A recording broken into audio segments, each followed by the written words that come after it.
Mā te ahurei o te tamaiti e ārahi i a tātou mahi.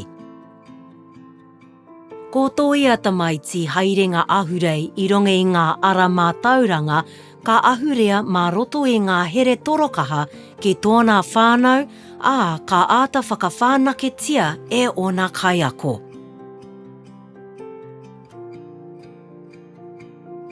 Ko kōwhiti whakapai tētahi rauemi tuihono hei tautoko i tau mahi whakaako i a koe e rāranga ana i ngā āhuatanga e whai wāhi ai a tātou mokapuna ki te ako i ngā tau o te kōhungahungatanga.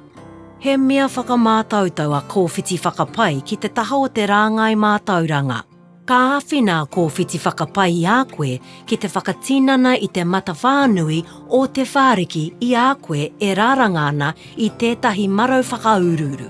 He mea waihanga tēnei ki ngā tuapapa o te tiriti o Waitangi, ngā mātapono o te whāriki, te whakaururutanga, me te raupi i te tuakiri i te reo me te ahurea.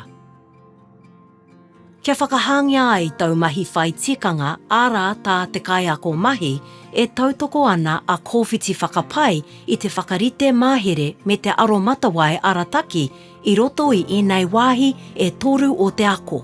Te taha pāpori me te taha hinengaro, te reo a waha me te reo a tuhi, me te pangarau. Ka āwhina tēnei rauemi i a koe ki te whakahaumako i te horopaki akoranga mō ngā akonga katoa. Ka tautoko i a koe ki te mohio ki o rātou pukinga. Ka tautoko hoki i a koe ki te urupare kia whakapainga ai te haerenga mātauranga ahurei o ia tamaiti i roto i te wā, me te whakapakeri hoki i o ake pukinga i a koe e rangi tāmiro ana i ngā muka mātauranga ki tau mahi. He taonga te mokapuna, kia whangaia, kia tipu, kia reia. Tūhuratia te āhenga o kōwhiti whakapai ki te āwhina i a koe ki te tautoko i ia tamaiti i tōna haerenga mātauranga ahurei.